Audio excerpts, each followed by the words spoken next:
Welcome to our channel DMT logics. ఈ రోజు క్లాస్లో మనం డిగ్రీ సెకండ్ సెమిస్టర్కి సంబంధించి హిస్టరీ మేజర్ పేపర్లో ఉన్నటువంటి ఫస్ట్ యూనిట్లో మోస్ట్ ఇంపార్టెంట్ క్వశ్చన్స్ ఏంటో డిస్కస్ చేయబోతున్నాం. సో మీలో చాలా మందికి హిస్టరీ అనేది చాలా పెద్ద సబ్జెక్టు, ఇది ఎలా చదవడం, ఎలా అర్థం చేసుకోవడం, దీన్ని కంఠస్థ పెడితే గుర్తుంటుందా లేదా అనేటువంటి భయాలు ఉండొచ్చు. సో హిస్టరీకి మీరు అంత కష్టపడాల్సిన అవసరం లేదమ్మా. చాలా ఈజీగా ఇందులో ఉన్నటువంటి ఇంపార్టెంట్ క్వశ్చన్స్ ని సులభమైన పద్ధతిలో మీకు అర్థమయ్యే విధంగా చెప్పడం జరుగుతుంది. సో మీరు కనుక మన వీడియోని స్కిప్ చేయకుండా చివరి వరకు చూసినట్లయితే ఈజీగా కాన్సెప్ట్ అనేది మీకు అర్థమైపోతుంది.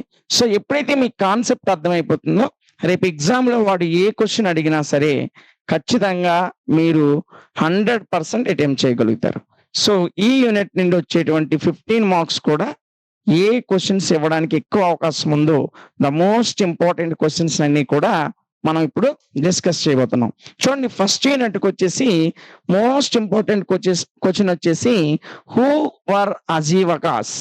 అజీవకాస్ అంటే ఎవరు, వారి యొక్క ఫిలాసఫికల్ థాట్స్, వారి యొక్క తాత్విక ఆలోచనలు ఏమిటి అనేది ఈ క్వశ్చన్ అడిగాడు. చాలా ఈజీ, సొంతంగా చిన్న కథ రాసినట్టు రాసేస్తారు. ఏంటో ఒకసారి చూద్దాం.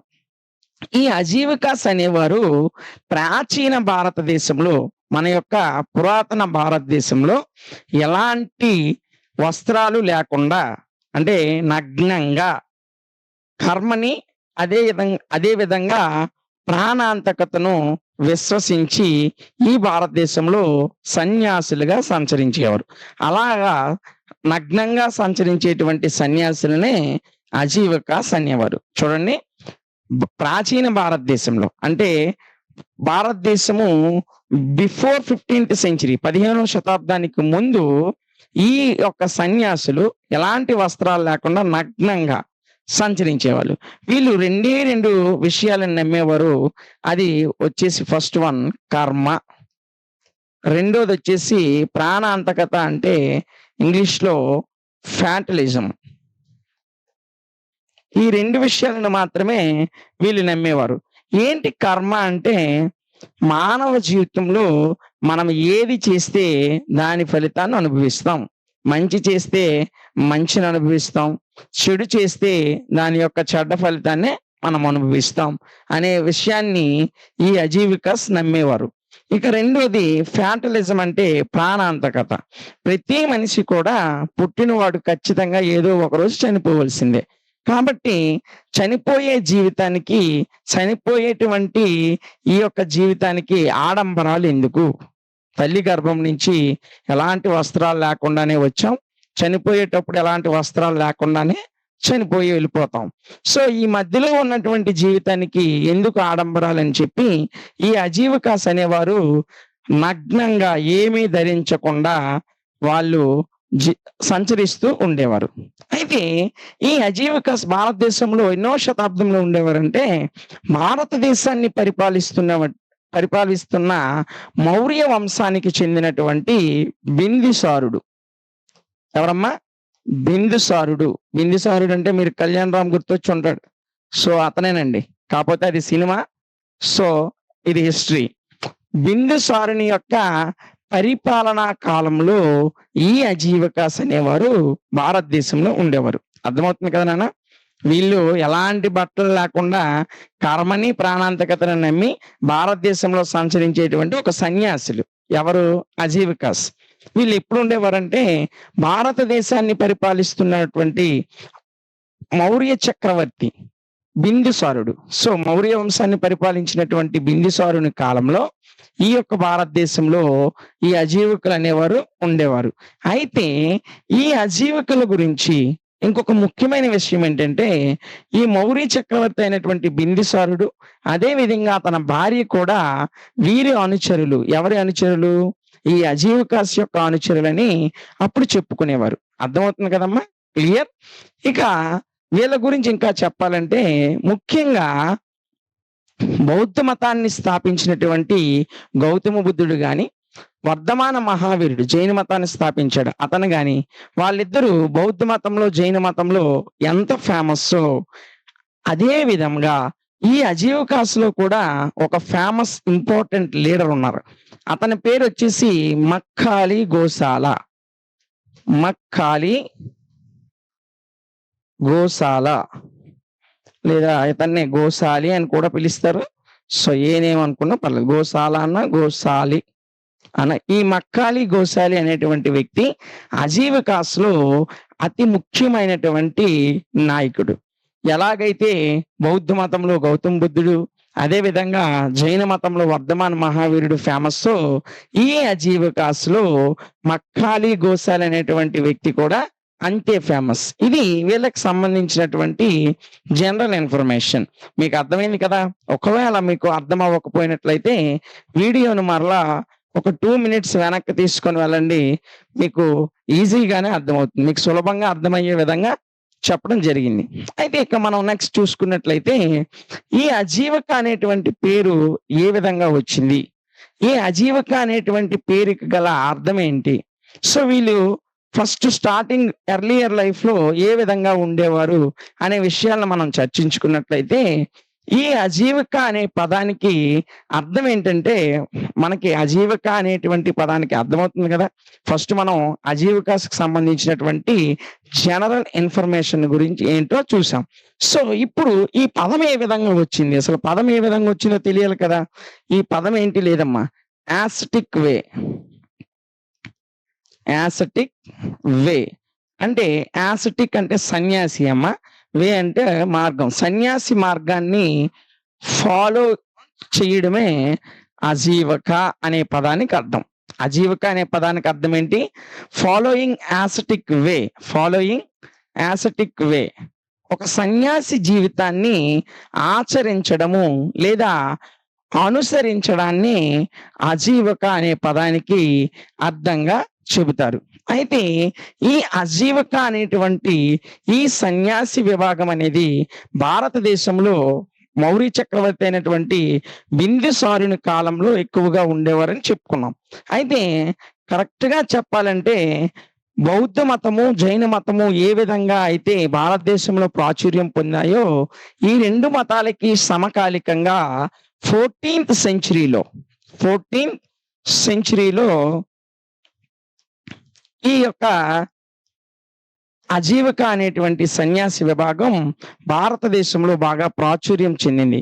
ఏ విధంగా అయితే బౌద్ధ మతము అదే విధంగా జైన మతము భారతదేశంలో ఉద్భవించాయో, అదే విధంగా ఈ అజీవక అనేటువంటి సన్యాస తత్వము అనేది భారతదేశంలో 14వ శతాబ్దం వరకు, అంటే 14th century వరకు బాగా ప్రాచుర్యంలో ఉండేది.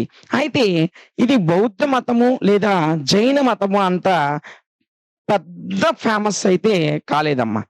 జస్ట్ ఇది అంతవంత మాత్రంగానే ఉంది. ఇంకా చెప్పాలంటే ఈ అజీవక అనేటువంటి సన్యాసి విభాగము భారతదేశం యొక్క నలువైపులా విస్తరించింది, కానీ బౌద్ధ మతము మరియు జైన మతం అంత ఫేమస్ అయితే కాలేదు. అంత ఫేమస్ అయితే ఈ బౌద్ధ మతం అనేది కాలేదు. ఇంకా ఈ బౌద్ధుల గురించి మనం కరెక్ట్ గా చెప్పాలంటే, ఈ ఈ యొక్క అజీవకాస్ ఎవరైతే ఉన్నారో వీళ్ళు బౌద్ధ మతంలోని గౌతమ బుద్ధుని వలె, అదే విధంగా జైన మతంలోని వర్ధమాన మహావీరుని యొక్క బోధనల వలె వీళ్ళు కూడా అనేకమైనటువంటి బోధనలు చేశారు. అయితే ఈ అజీవకాస్కి సంబంధించి అనేక విషయాలు లేదా ఈ అజీవకాస్ గురించి భారతదేశంలో ఏ విధంగా తెలిసిందంటే, వీళ్ళ గురించి ఎక్కువగా మౌర్య చక్రవర్తి అయినటువంటి అశోకుడు, ద మౌర్యన్ ఎంపైర్ అశోక, ఈ అశోక చక్రవర్తిని కాలంలో కొన్ని శిలా శాసనాలు, అంటే మనకి మీరు ఆల్రెడీ సోషల్ స్టూడెంట్స్ కాబట్టి హిస్టరీలో చదువుకునే ఉంటారు.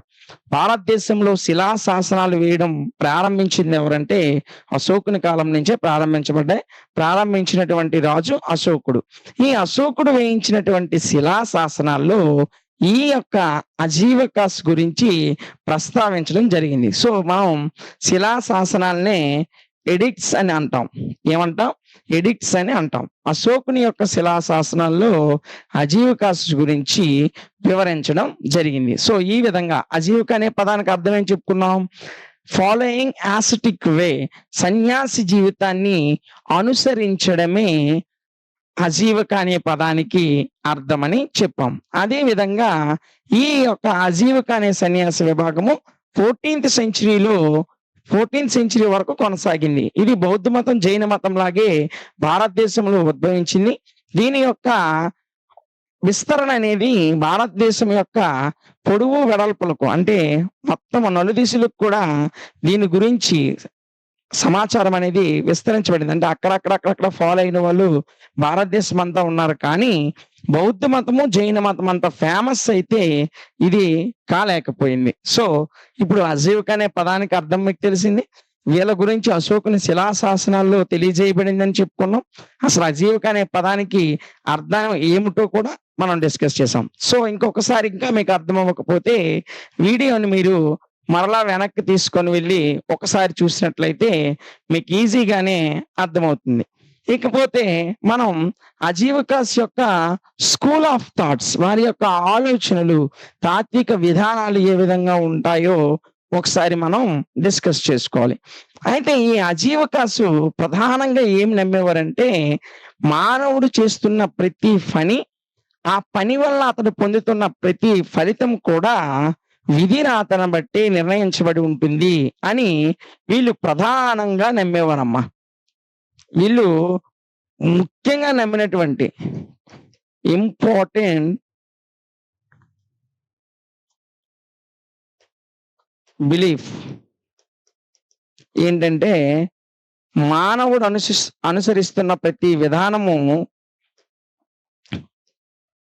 విధి రాతను బట్టి, దీన్నే మనం ఫేట్ అండ్ నియతి అని పిలుస్తాం. ఫేట్ అన్న, నీతి అన్న విధి రాత. ప్రతి వ్యక్తి కూడా తను చేస్తున్న ప్రతి పని, ఆ పనికి కలిగేటువంటి ఫలితము విధి రాతను బట్టే ఉంటుంది. మనం కూడా అంటాం కదా, అయ్యో వాడికి యాక్సిడెంట్ అయిందిరా అంటే వాడు విధి రాత అలా రాసి ఉంటే ఎవరేం చేయగలరు, ఎవరు తప్పించగలరు అంటామా లేదా? సో ఇది మొట్టమొదటిసారిగా నమ్మిన వాళ్ళు ఎవరంటే ఈ యొక్క అజీవికాలు. అజీవికాలు ఏం నమ్మేవారంటే విధి రాతని ఎక్కువగా నమ్మేవారు. మనిషి చేసేటువంటి, చేయబోతున్నటువంటి, దానికి పొందబోతున్నటువంటి, పొందినటువంటి ఏదైనా, జరిగింది, జరుగుతున్నది, జరగబోయేది అంతా కూడా విధి రాతను బట్టే జరుగుతుంది. విధి ఏ విధంగా నిర్ణయిస్తే అదే విధంగా జరుగుతుంది తప్ప మనిషి ఆ విధి రాతని తప్పించుకోలేడు అని ఎక్కువగా నమ్మేవారే ఈ అజీవికాస్. వీళ్ళు ఇంకా ఏం చెప్పారంటే, మానవుని జీవితం విప్పబడినటువంటి దారపుండలాగా ఉంటుంది. మానవుని జీవితం విప్పబడిన, అంటే ఇప్పుడు ఒక దారపుండ, మనం చివరి దారం పట్టుకుని దారపుండ వదిలిస్తే అది ఏ విధంగా అయితే వెళ్ళాల్సిన మార్గంలో వెళ్ళిపోతూ ఉంటుందో, మానవ జీవితం కూడా పుట్టినప్పటి నుంచి చనిపోయేంత వరకు అలా సంచరిస్తూనే ఉంటుంది అనేటువంటి విశ్వాసాన్ని కలిగిన వాళ్ళే, అటువంటి నమ్మకాన్ని కలిగిన వాళ్ళే అజీవకాలు. వీళ్ళు ఇంకా ఏం చెప్పారంటే, దారపుండలో ఉన్న దారమంతా అయిపోతే ఏ విధంగా అయితే అది ప్రయాణిస్తున్నటువంటి దూరం ఆ చివరి దారం అయిపోయిన తర్వాత ఆగిపోతుందో, మానవుని జీవితం కూడా ఎండ్ ఆఫ్ ద డే చివరికి వచ్చేసరికి ఏదో ఒక రోజు ఆగిపోతుంది. అలా ఆగిపోయిన తర్వాత మానవుడు మరణం చెందుతాడు. ఆ మరణం చెందడం వల్ల మానవుని యొక్క ఆత్మకి మోక్షం ద్వారా, మానవుని యొక్క ఆత్మ మోక్షం ద్వారా విముక్తి పొందుతుంది. దీన్ని వాళ్ళు నిర్వాణ అంటే మోక్షం అమ్మ. నిర్వాణ అంటే మోక్షం. మానవుని యొక్క ఆత్మకి మోక్షం ద్వారా విముక్తి లభిస్తుంది అని వీళ్ళు చెప్పారు. వీళ్ళు ఏమన్నారు? విడిచిపెట్టబడినటువంటి దారపుండ లాంటి జీవితం మనది. దారం అయిపోతే ఏ విధంగా ఆ యొక్క ఏదైతే ఉంటుందో, ఆ తిరిగేటువంటి డొక్కు ఏదైతే అది ఉంటుందో అది ఏ విధంగా ఆగిపోతుందో, మానవ జీవితం కూడా ఆయుష్ ముగిసిన తర్వాత ఆగిపోతుంది. ఆ ఆగిపోయిన తర్వాత శరీరం ఇక్కడ విడిచిపెట్టబడి ఆత్మ అనేది మోక్షానికి వెళ్ళిపోయి విముక్తిని పొందుతుంది అనే నమ్మేటువంటి వాళ్ళే ఈ అజీవకాస్. వీళ్ళు వీళ్ళ యొక్క జీవితాన్ని ఎలాంటి ఆడంబరాలకి లోను కాకుండా ఒంటి మీద ఇందాకలా మనం ఆల్రెడీ చెప్పుకున్నాం. వీళ్ళు ఒంటి మీద ఎలాంటి వస్త్రాలు కూడా వేసుకోకుండా ఉండేవారు. ముఖ్యంగా చెప్పాలంటే వీళ్ళు కఠోరమైనటువంటి జీవితాన్ని జీవించేవాళ్ళు. ఎంత కఠోరమైన జీవితం అంటే నెయిల్స్ గోళ్ళపై నిలబడడం, ఫైర్ అగ్ని నుంచి నడవడం, అదే విధంగా అత్యంత కఠినంగా ఉన్నటువంటి వాతావరణ పరిస్థితుల్లో నివసించడం. అదే విధంగా వీళ్ళు తపస్సును ప్రాక్టీస్ చేయడానికి కొండల్లో నివసించడం, పెద్ద పెద్ద కొండల్లో కూర్చొని కదలకుండా ఉండడం ప్రాక్టీస్ చేసేటువంటి వారు. వాళ్ళ శరీరాన్ని ఈ యొక్క కఠినమైన పరిస్థితులకి వాళ్ళు అలవాటు చేసుకునేవారు. ఎంతలా అంటే గోళ్ళ మీద మనం నిలబడగలమా? నిలబడలేం. కానీ ఈ అజీవికాస్ అనేటువంటి సన్యాసులు ఇంకా సింపుల్ గా చెప్పాలంటే మనం అఘోరాలు అంటాం కదమ్మా, ఒంటి నిండా బూడిద పోసుకొని బట్టలు లేకుండా తిరుగుతుంటారు. సో ఈ అజీవికాస్ అఘోరాలు లాంటి వాళ్ళు. వీళ్ళు గోళ్ళ మీద నిలబడడం, పెద్ద పెద్ద అగ్ని మంటల్లో నుంచి నడుచుకొని వెళ్ళిపోవడం, కఠినమైనటువంటి వెదర్ అంటే ఎంత కఠినం అంటే బాగా -డిగ్రీస్ లో ఉన్నటువంటి చలిలో కూడా వీళ్ళు నివసించడం. బాలకృష్ణ చెప్తాడు అఖండ సినిమాలో, మీరెక్కడా మేమెక్కడా, హిమగిరి శిఖరాలనే మేము తాకుతాం, మీరు చిన్న చిన్న చలికే వణుకుపోతారని అంటుంటారు చూసారా. అది నిజంగానమ్మా. ఈ యొక్క అజీవికాస్ గాని అఘోరాలు గాని కఠినమైన పరిస్థితుల్ని, మంచులోనైనా ఉండగలరు, అగ్నిలో నుంచి అయినా వెళ్ళగలరు, గాఢంగా కురుస్తున్న వర్షంలోనైనా తడుసుకొని ఉండగలరు. వాళ్ళకు ఒక ఇల్లు నివాసం అంటూ ఉండదు. వాళ్ళు ప్రయాణంలో వెళ్ళిపోతూనే ఉంటారు.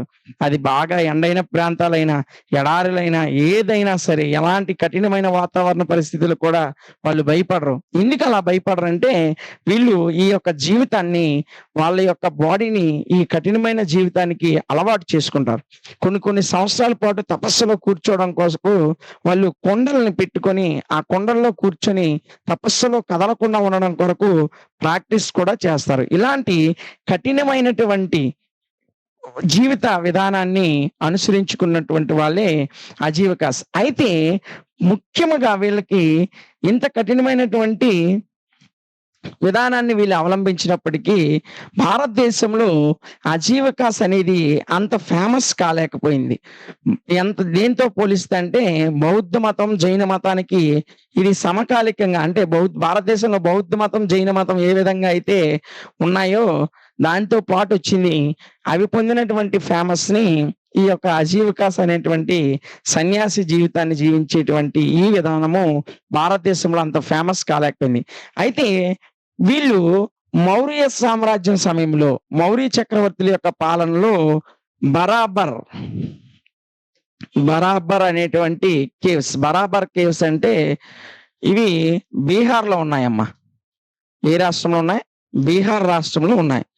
మౌర్యుల యొక్క కాలంలో భారతదేశంలోని బీహార్లో ఉన్నటువంటి బరాబర్ గుహలు అనేటువంటి గుహల్లో వీళ్ళు ఎవరు అజీవికాసు మరియు జైనులు తపస్సు చేయడం కొరకు, అదే విధంగా వారి యొక్క తిరోగమనం కొరకు ఈ గుహల్ని ఉపయోగించుకునేవారు.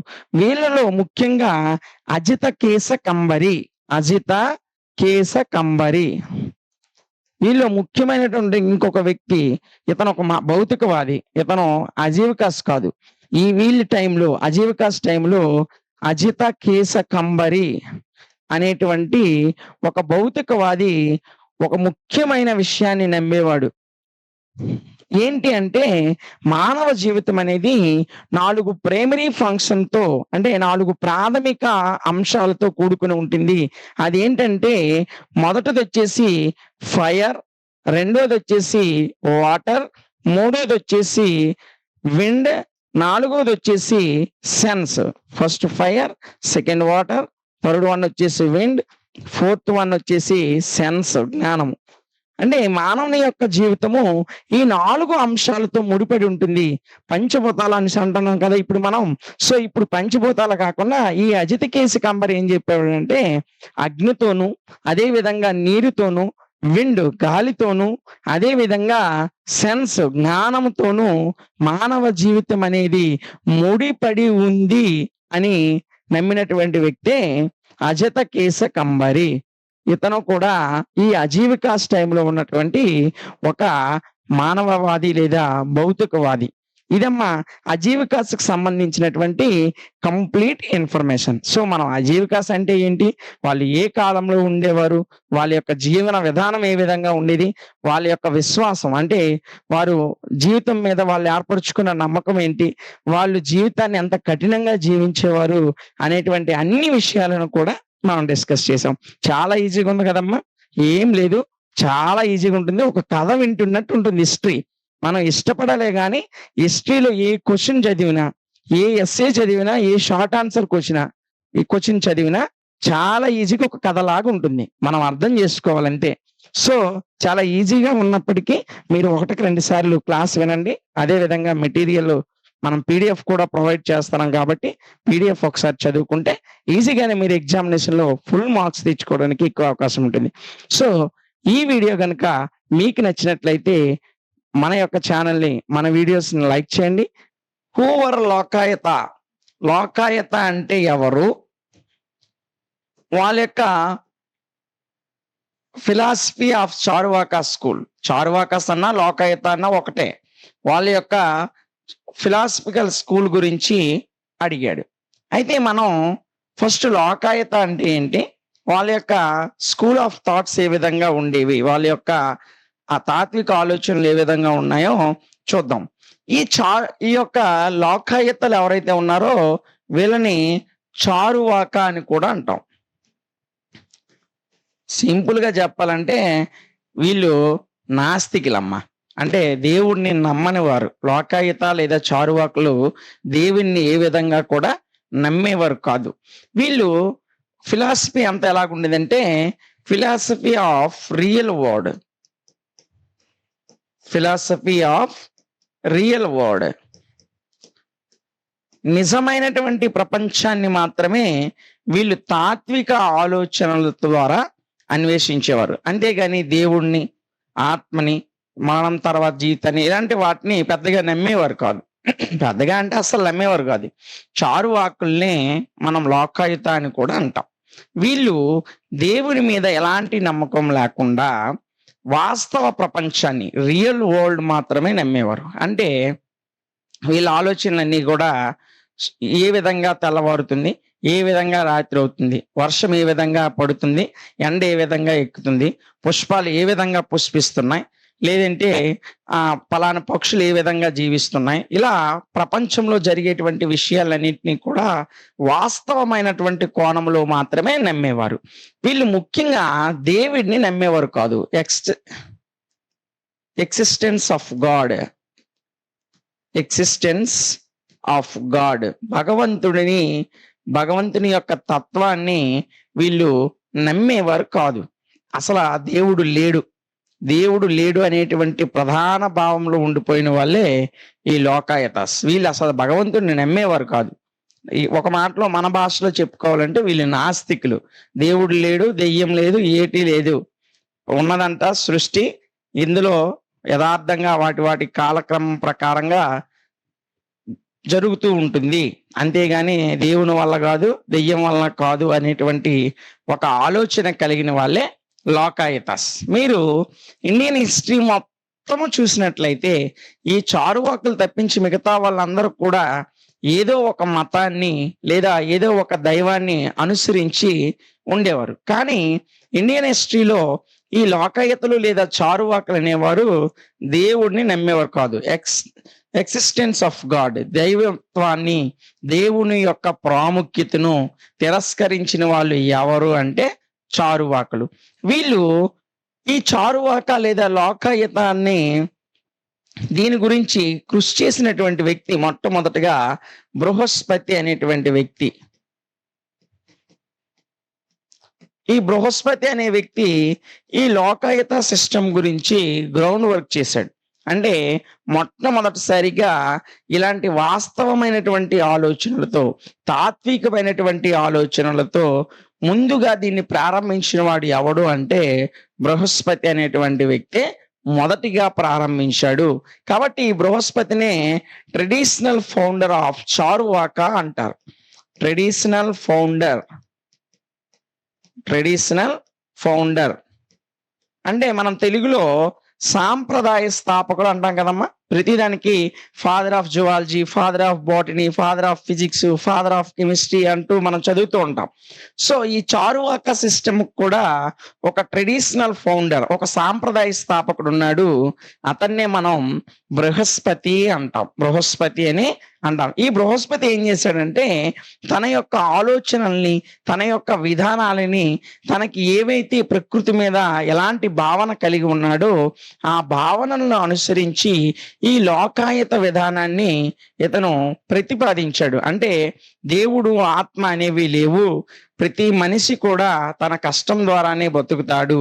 ఈ సృష్టిలో ప్రతిదీ కూడా సృష్టిలో ఏదైతే ఉందో దాని మీదే ఆధారపడి మానవుడు జీవిస్తాడు తప్పించి దేవుని మీద లేకపోతే కంటికి కనబడిన శక్తుల మీద ఆధారపడి జీవించడు అనేటువంటి ఈ రకమైన భావనలు కలిగినటువంటి వ్యక్తే ఈ బృహస్పతి. ఇతనే ఈ లోకాయత అనేటువంటి ఈ యొక్క విధానాన్ని, ఈ లోకాయత లేదా చారువాక సిస్టమ్ ని మొట్టమొదటిగా గ్రౌండ్ వర్క్ చేసి దాన్ని స్థాపించిన వాడు ఎవరు అంటే ఈ యొక్క బృహస్పతి. అయితే దీనికి చారువాక అనే పేరు ఎందుకు వచ్చిందంటే ఈ చారువాక అనేటువంటి వ్యక్తి ఎవరైతే ఉన్నారో అతను ఇతని యొక్క ముఖ్యమైనటువంటి అనుచరుడు.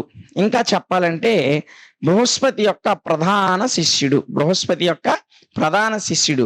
ఈ బృహస్పతి తర్వాత ఈ లోకాయత లేదా చారువాక సిస్టమ్ ని డెవలప్ చేసిన వాడు చారువాకుడు.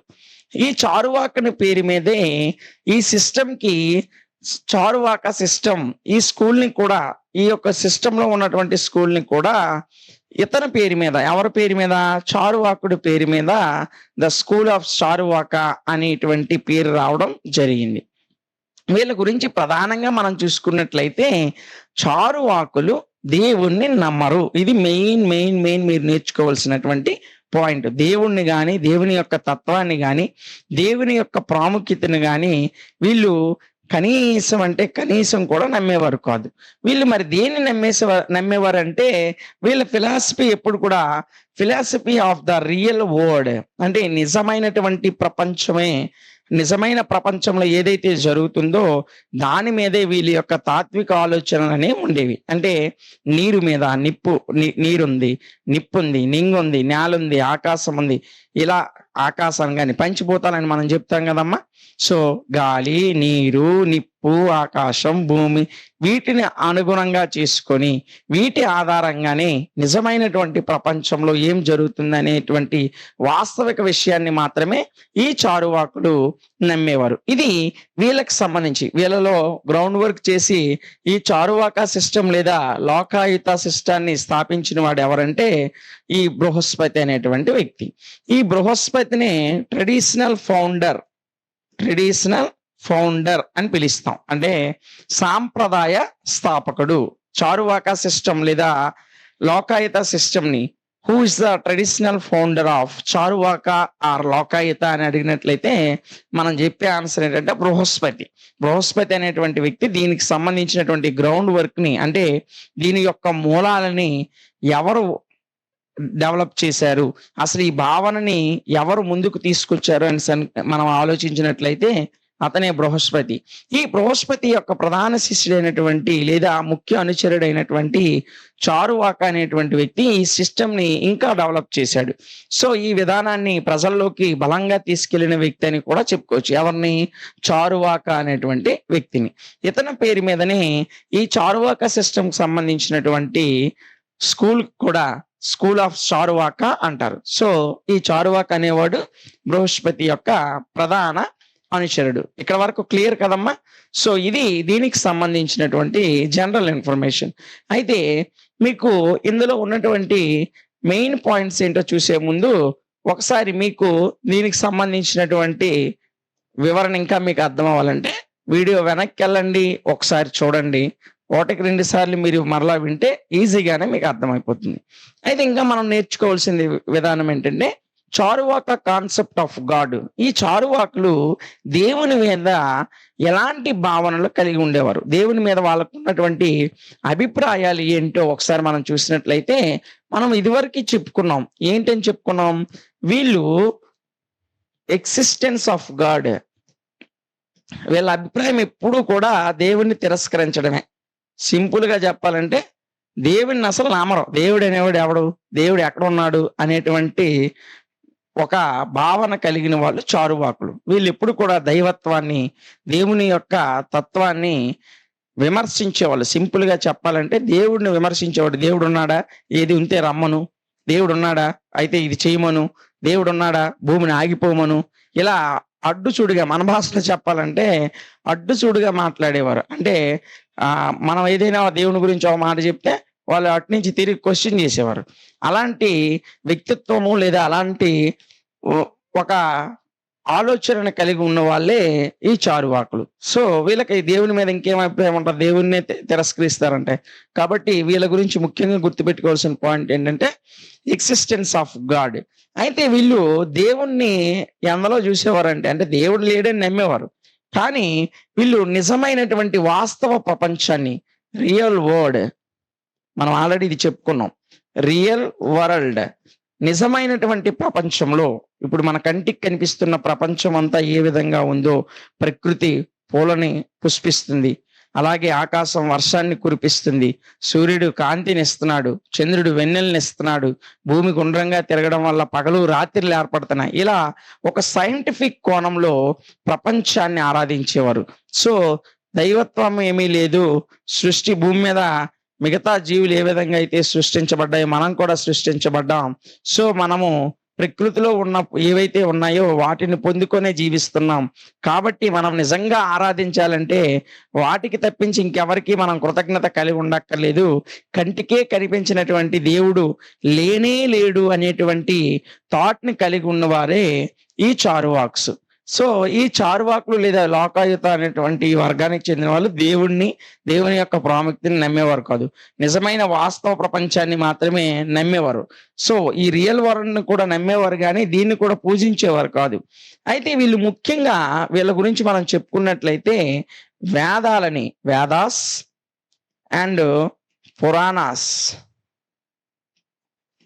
భారతీయ హిందూ సాహిత్యంలో హిందువులకు సంబంధించినటువంటి పురాతన గ్రంథాలైనటువంటి వేదాలను గాని, పురాణాలను గాని, రామాయణ మహాభారతాలు లాంటి ఇతిహాసాలను గాని వీటిని వీళ్ళు నమ్మేవారే కాదు. అసలు ఇవి పుస్తకాలు, దేవునికి సంబంధించిన పుస్తకాలే కాదు, ఇందులో ఉన్నటువంటి విషయము అంత నమ్మదగినది కాదు అనేటువంటి భావన కలిగిన వాళ్ళే చారువాకులు ఎలాంటి వేదాలను గాని, పురాణాలను గాని, దైవత్వానికి సంబంధించి ఏ మతమైనా అవని, అది బౌద్ధ మతమా, జైన మతమా, క్రైస్తవ్యమా, లేదా ఇస్లాం మతమా, హిందూ మతమా అనేటువంటి భేదాభిప్రాయాలు కాకుండా ఏ మతానికి సంబంధించిన దేవుడు కూడా లేడు, ఆ మతాల్లో రాయబడిన ఏ పుస్తకం కూడా నిజమైనది కాదు అని ఒక ఉద్దేశాన్ని కలిగి ఉండేవారు. వేదాస్ని గాని, పురాణాస్ని గాని వీళ్ళు డస్ నాట్ బిలీవ్, వీళ్ళు అసలు నమ్మేవారు కాదు. డజన్ టు బిలీవ్, వీళ్ళు ఈ వేదాలని పురాణాలని నమ్మేవారే కాదు. అయితే వీళ్ళు నమ్మకపోగా ఇంకా ఏం చేసేవారంటే డౌట్ కలిగి క్వశ్చన్ చేసేవారు. They can be doubted and questioned. వీళ్ళు ఈ వేదాలని మరియు పురాణాలని లేదా ఇతర మత గ్రంథాలన్నిటినీ కూడా ఇది జరిగింది అంటే ఇది నిజంగా జరిగిందా అని అనుమానం కలిగి ఇది ఎందుకు ఇలా రాయబడింది అని తిరిగి ప్రశ్నించేవారు. సో వేదాల యొక్క ఆధిక్యతని ప్రశ్నించిన వాళ్ళు, బౌద్ధ మతం, జైన మతం ఏ విధంగా వేదాల యొక్క ప్రాముఖ్యతని ప్రశ్నించాయో అందులో ఈ లోకాయత లేదా చారువాక మతం కూడా వేదాలని ప్రశ్నించింది. వేదాలలో అగ్రవర్ణాల యొక్క ఆధిక్యతను, అంటే బ్రాహ్మణ, క్షత్రియ, వైశ్య వర్గాల యొక్క ఆధిక్యతను ఇవి మొట్టమొదటిసారిగా ప్రశ్నించే. వేదాల్లో ఏ విధంగా అయితే బ్రాహ్మణులకు ఎక్కువ ప్రయారిటీ ఇవ్వబడిందో, ఏ విధంగా అయితే క్షత్రువులకు 2వ ప్రయారిటీ ఇవ్వబడిందో, వైశ్యులకు 3వ ప్రయారిటీ ఇవ్వబడి మిగతా నిమ్న కులాలన్నింటినీ వేదాల్లో తక్కువగా చూపించారో, ఈ యొక్క వేదాల ఆధిక్యతని ప్రశ్నించిన వారే చారువాకులు. మనుష్యులందరూ సమానమే, భూమి మీద పుట్టిన వాళ్ళందరూ కూడా సమానమే. మరి అందరూ దేవుడు సృష్టి అయినప్పుడు దేవుడిని నమ్మేటువంటి మీరు ఎందుకు అందరికీ సమానమైనటువంటి ప్రాధాన్యతనివ్వట్లేదు? అగ్రవర్ణాల వారికి ఒక రకమైనటువంటి గౌరవము, నిమ్న కులాల వారికి ఒక రకమైనటువంటి గౌరవము, ఆ గౌరవం కూడా లేకపోగా హీనంగా ఎందుకు చూస్తున్నారు? కాబట్టి దేవుడే లేడు కాబట్టి మతము, కులము, ప్రాంతం అనేది లేదు. మనమందరము సృష్టించబడ్డాం.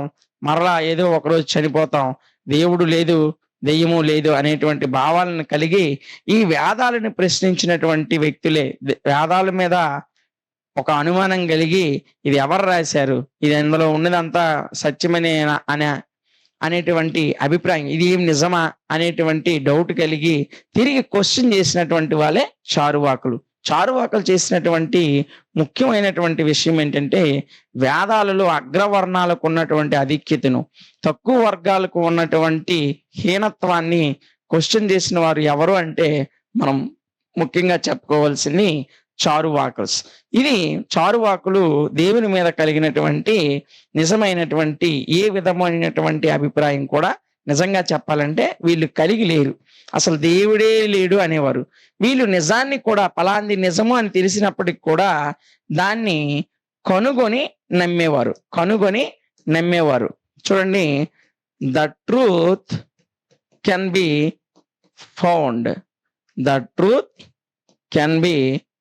ఫౌండ్. అంటే నిజాన్ని వీళ్ళు కనుగొని నమ్మేవారు. ఏదైనా నిజము అంటే వాళ్ళు గుడ్డిగా నమ్మేవారు కాదు, అది కనుగొనబడి తర్వాతే నమ్మేవారు. ఉదాహరణకి నిప్పు కాలుతుంది, ఇది నిజం. కానీ వాళ్ళు ఎవరో నిప్పు కాలుతుంది అంటే నమ్మేవారు కాదు, నిప్పుని తాకి ఇది కాలుతుంది అని అప్పుడు నమ్మేవారు. భూమి తిరుగుతుంది అంటే వారు దానిని కనుగొన్న తర్వాతే నమ్మేవారు. అంటే ఉదాహరణకు చెప్తున్నా. సో నిజము అనేది చారువాకుల దృష్టిలో అది వాళ్ళ చేత కనుగొనబడితేనే అది నిజము అని నమ్మేవారు, లేకపోతే నమ్మేవారు కాదు. వీళ్ళు ముఖ్యంగా దేవుని యొక్క ప్రాముఖ్యతను, దైవత్వాన్ని అసలే నమ్మేవారు కాదు. వేదాలని, పురాణాలని ప్రశ్నించేవారు. వేదాలలో ఉన్నటువంటి ఆధిక్యతను తగ్గించాలని, వేద ఆధిక్యత అంతా తప్పని ప్రశ్నించిన వాళ్ళే చారువాకాస్. ఇది చారువాకులకి దేవుని పైన ఉన్నటువంటి అభిప్రాయం. ఈజీగా ఉంటుంది కదమ్మా, చాలా ఈజీగా ఉంటుంది. హిస్టరీ మీకు ఒక కథలాగా ఉంటుంది, చెబుతూ ఉంటే మీకు కథలాగా ఉంటుంది. మెయిన్ పాయింట్స్ అన్నింటినీ మీరు క్యాచ్ చేసినట్లయితే తర్వాత మీరు చదువుకునేటప్పుడు చాలా ఈజీగా ఉంటుంది. ఈ లెసన్ నుంచి ఏ క్వశ్చన్ వచ్చినా సరే రేపు ఎగ్జామ్లో మీరు ఈజీగా రాయగలుగుతారు. ఇప్పుడు మీకు ఇది అర్థమైంది కదా, చారువాకుల యొక్క గాడ్ మీద వాళ్ళకు ఉన్నటువంటి, దేవుని మీద వారికి ఉన్నటువంటి కాన్సెప్ట్ మీకు అర్థమయ్యే ఉంటుంది. ఇంకా ఒకవేళ అర్థం అవ్వకపోతే వీడియోని ఒక 2 minutes బ్యాక్ చేసి మరలా వినండి. ఇక చివరిగా మనం చూసినట్లయితే చూడండి, మెటాఫిజిక్స్ ఆఫ్ చారువాకాస్. ఈ చారువాకాస్ యొక్క మెటాఫిజిక్స్ ఏ విధంగా ఉంటాయి అంటే వీళ్ళ యొక్క భావనలు, తాత్విక ఆలోచనలు ఏ విధంగా కలిగి ఉండేవారో మనం ఒకసారి చూసినట్లయితే ముఖ్యంగా ఇందులో మీరు గుర్తుపెట్టుకోవాల్సింది ఒక పాయింట్ ఏంటంటే, ఇన్ దేర్ వ్యూ, వీళ్ళ ప్రకారము the world made by 4 elements. ప్రపంచం అనేది 4 ముఖ్యమైనటువంటి అంశాల ద్వారా తయారు చేయబడింది. ఈ సృష్టి మొత్తము 4 అంశాలను ఆధారంగా చేసుకుని తయారు చేయబడింది అని వీళ్ళు నమ్మేవారు. వీళ్ళ ప్రకారం ఆ 4 ఎలిమెంట్స్ ఏంటంటే, ఫస్ట్ వన్ వచ్చేసి ఫైర్, దీన్ని వీళ్ళు అగ్ని అనేవారు. ఇక సెకండ్ వన్ వచ్చేసి ఎయిర్, దీన్ని వీళ్ళు వాయువు అనేవారు.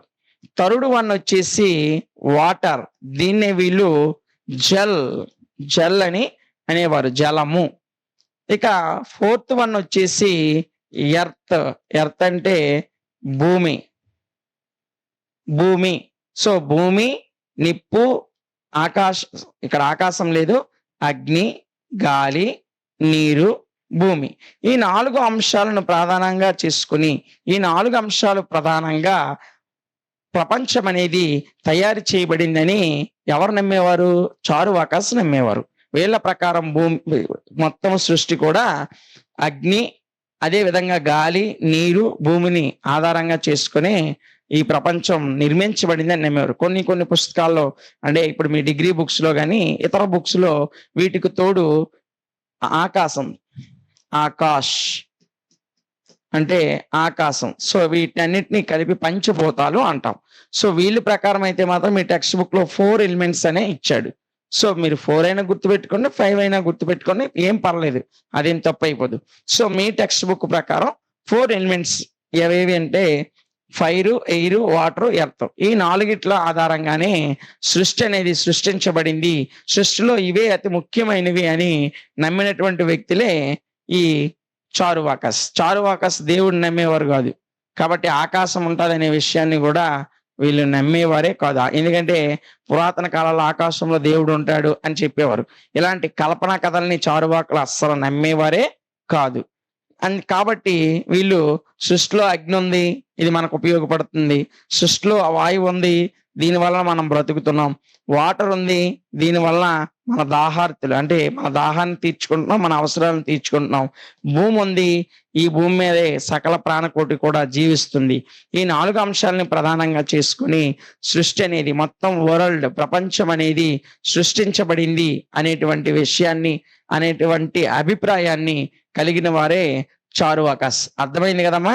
ఇదండి దీనికి సంబంధించినటువంటి ఇన్ఫర్మేషన్ మొత్తం కూడా మనం చెప్పుకోవడం జరిగింది. ఇక చివరగా చూసినట్లయితే Charvaka school of Indian philosophy. Indian ఫిలాసఫీలో భారతీయ తాత్విక తత్వశాస్త్రం ప్రకారం ఈ చారువాక స్కూల్ సిస్టమ్ ఏ విధంగా ఉండేది? చారువాకుల యొక్క స్కూలు భారతీయ ఫిలాసఫీలో ఏ విధంగా ఉండేదంటే మీరు ముఖ్యంగా గుర్తుపెట్టుకోవాల్సిన పాయింట్స్ ఒక 6 పాయింట్స్ ఉంటాయి. అవి ఏంటో ఒకసారి మనం చూద్దాం. చారువాకులు ముఖ్యంగా మనం చారువాకస్ గురించి ఏమనుకున్నాం? వీళ్ళు దేవుడిని నమ్మరు, నిజమైన వాస్తవ ప్రపంచాన్ని మాత్రమే నమ్ముతారు. అదే విధంగా పురాణాలని వేదాలని నమ్మరు, నమ్మకపోగా వాటిని క్వశ్చన్ చేస్తారనే విషయాన్ని మనం ఇప్పటి వరకు నేర్చుకున్నాం. ఇది చారువాకులు ప్రపంచాన్ని తమదైన కోణంలో చూడడం మొదలుపెట్టారు. ఈ చారువాకులు ముఖ్యంగా ఏదైనా ఒకటి నిజము అంటే వాళ్ళు నమ్మేరు, దాన్ని కనుగొన్న తర్వాతే నమ్మేవారు. ఏదైనా ఒక విషయాన్ని ముఖ్యంగా ముందు వాళ్ళు ఫస్ట్ వాళ్ళుగా దాన్ని అనుభూతి చెందాలి. ఆ అనుభూతి చెందిన తర్వాతే నమ్మేవారు. ఇదే చారువాక స్కూల్ ఆఫ్ ఇండియన్ ఫిలాసఫీలో అంటే వారి యొక్క భారతీయ తత్వశాస్త్రంలో చారువాక స్కూల్ సిస్టంలో ఉన్నటువంటి ముఖ్యమైనటువంటి పాయింట్ ఏంటంటే డైరెక్ట్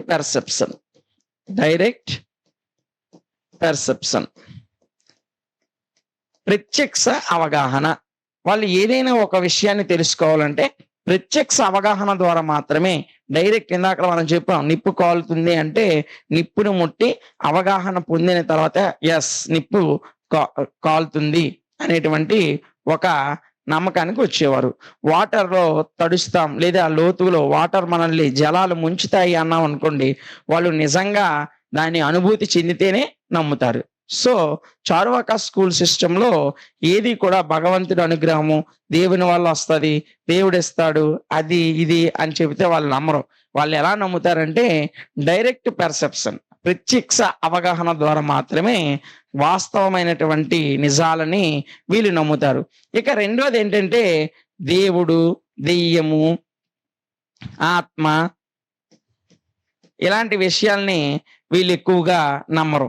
ముఖ్యంగా దేవుడు ఉన్నాడనే విషయం చెబితే చారువాకలు అసలు విశ్వసించేవారే కాదు. అదే విధంగా మనం చనిపోయిన తర్వాత మన ఆత్మ ఎక్కడికి వెళ్ళిపోతుంది, మరణం తర్వాత జీవితం ఏ విధంగా ఉంటుంది, చాలా పుస్తకాల్లో చాలా మత గ్రంథాల్లో మనిషి చనిపోయిన తర్వాత మనిషి భూమి మీద చేసినటువంటి పాప పుణ్యాలను బట్టి స్వర్గానికో నరకానికో వెళ్తారని, లేదా మనం ఇస్లాం మతంలో కానీ క్రైస్తవులు కానీ పరలోకానికి నరకానికి వెళ్తారని ఇలా అన్ని మతాలు చెబుతూ ఉంటాయి. సో కానీ ఈ చారువాకులు వాళ్ళ స్కూల్లో వీళ్ళ స్కూల్ ప్రకారం ఎలాగుండేదంటే దేవుడు గాని ఆత్మ గాని ఇలాంటివి ఏమీ లేవు, మరణానంతరం తర్వాత ఈ పలాని విషయాలు జరుగుతాయి అనే కాన్సెప్ట్ ని ఈ చారువాక తిరస్కరించడం జరిగింది. ఇంకా మనం చూసుకున్నట్లయితే ముఖ్యంగా చారువాకులు ఆ రోజుల్లో ఏదైనా ఒక విషయాన్ని బాహ్య మరియు అంతర అవగాహనతో inter and outer perception, inter or outer perception. ఏదైనా ఒక విషయాన్ని బాహ్య మరియు లోపల అంతర్గతమైనటువంటి అవగాహన ద్వారా నమ్మేవారు. ఇవి ఎలా నమ్మేవారంటే ఔటర్ పర్సెప్షన్ అంటే బాహ్య అవగాహన వీళ్ళు ఏ విధంగా కలిగి ఉండేవారంటే బాహ్య అవగాహన కొరకు జ్ఞానేంద్రియాలు కన్ను, ముక్కు, చెవి, నాలుక, చర్మం ఈ జ్ఞానేంద్రియాల ద్వారా కనుగొనబడినవే, ఈ జ్ఞానేంద్రియాల ద్వారా ప్రతిస్పందించబడినవే నిజమైన వాస్తవాలు అని నమ్మేవారు. అంటే కళ్ళతో చూసినదే నిజం, చెవులతో విన్నదే నిజం, చెవితో నేను శబ్దాలను వింటున్నాను కాబట్టి ఇది నిజం, నేను స్పృశిస్తున్నాను చర్మం ద్వారా కాబట్టి దాని ద్వారా కలిగే అనుభూతి నిజం, రుచి చూస్తున్నాను నాలుక ద్వారా రుచి చూసి ఏదైతే చూస్తున్నానో అది నిజం. ఇలా జ్ఞానేంద్రియాల ద్వారా పొందిన సమాచారాన్ని వాస్తవమైన నిజమైనటువంటి భావాన్ని కలిగి ఉండేవారు. కళ్ళతో చూడనటువంటి దేవుడిని కళ్ళతో చూడలేకపోతున్నాం, అనుభూతి చెందలేకపోతున్నాం కాబట్టి దేవుడు లేడు అనేవారు. ఇక అంతర్గత అవగాహన ఏ విధంగా ఉండేదంటే చారువాకుల అంతర్గత అవగాహన కొరకు ఎక్కువగా మనస్సు మీద ఆధారపడేవారు. మనస్సు ఏది చెబితే అదే నిజం, మనస్సు ఏ విధంగా బ్రతకమంటే అలాగే బ్రతకాలి, మనస్సు చెప్పినటువంటి దాన్ని మనము ఫాలో అవ్వాలి అనే విషయాన్ని ఈ చారువాకులు ముఖ్యంగా విశ్వసించేవారు. ఇక అన్నీ చూసిన తర్వాతే నిజమైనటువంటి జ్ఞానం అలవడుతుంది. అంటే ఏ ప్రదేశాన్నైనా ఏ ప్రాంతాన్నైనా దర్శించిన తర్వాతే ఆ ప్రాంతం మీద సంపూర్ణ అవగాహన ఉంటుంది. మానవ జీవితంలో కూడా ప్రతిదీ అనుభవించిన తర్వాతే దాని యొక్క ఫలితం మంచిదా చెడ్డదా అనేది మనకు అవగతం అవుతుంది అని నమ్మేవారే చారువాకులు. ఇక చివరగా చెప్పుకుంటే వీళ్ళ గురించి, వీళ్ళు అసలు నీతి న్యాయాలను అస్సలు పట్టించుకునేవారు కాదు. నీతిగా బ్రతకాలి, న్యాయంగా బ్రతకాలి అంటే చారువాకులు ఒప్పుకునేవారు కాదు. మనిషి ఎన్ని అప్పులు చేసినా సరే అతన్ని నెయ్యితో భోజనం తిన్నవ్వండి అనేటువంటి టైపుకి చెందిన వారు చారువాకులు. మానవ జీవితం ఒకటే అనుభవించాలి, నీతిలు నిజాయితీలు ఏమీ లేవు అనేటువంటి విషయాన్ని కలిగి ఉన్నవారే చారువాకులు. ఇది Charuvaka school of Indian philosophy, భారతీయ తత్వశాస్త్రానికి సంబంధించి వారి యొక్క భావనలు ఈ విధంగా ఉండేవి. అయితే ఈ క్వశ్చన్ చెప్పడానికి ముందు, ఈ క్వశ్చన్ చాలా ఈజీగా ఉంటుంది. హిస్టరీ మీకు కష్టమని భావిస్తే ఎలాంటి కష్టం లేకుండా ఈజీగానే మీరు ఎగ్జామ్ లో అటెంప్ట్ చేసే విధంగా 10కి 10 మార్కులు మీకు వచ్చే విధంగా క్లాస్ అనేది చెప్పడం జరుగుతుంది. కాబట్టి కాన్సన్ట్రేట్ పే చేసి క్లాస్ జాగ్రత్తగా వినండి. ఈజీగా ఇక్కడే మీకు ఈ క్వశ్చన్ యొక్క ఆన్సర్ వచ్చేస్తుంది. సో ఇంకేందుకు ఆలస్యం, క్వశ్చన్ లోకి వెళ్ళిపోతావా? చూడండి, ఇక్కడ ఇవ్వబడినటువంటి ఈ క్వశ్చన్ చాలా సార్లు ఎగ్జామ్ లో అడగడం జరిగింది. అయితే ఈ క్వశ్చన్ ఏంటో ఒకసారి మీరు చూసినట్లయితే చూడండి. What were the causes of the success of Buddhism in India? Buddhism, బౌద్ధ మతము భారతదేశంలో సక్సెస్ కావడానికి, ఒక విజయవంతమైన మతముగా ఆవిర్భవించడానికి గల కారణాలు ఏంటో తెలియజేయమని అడిగాడు ఈ క్వశ్చన్ లో. బౌద్ధ మతం గురించి మనం చెప్పుకోవాల్సి వస్తే ఒక భారతదేశంలోనే కాదండి, ఇది ప్రపంచంలోని అనేక దేశాలకి వ్యాపించింది. అది మీ అందరికీ తెలిసిన విషయమే. చూడండి, అవి ఏ దేశాలు. Buddhism became world religion. Buddhism అనేది ప్రపంచానికి చెందినటువంటి ఒక పెద్ద మతం. అయితే it spread not only in India. ఇది ఓన్లీ ఒక ఇండియాలో మాత్రమే వ్యాపించలేదు. But also it spread not only India but also to Ceylon, Burma, Tibet, Java, Sumatra, Borneo, Champa, China, Japan, Siam and Central Asia. ఈ అన్ని దేశాల్లో కూడా బౌద్ధ మతం అనేది వ్యాపించింది.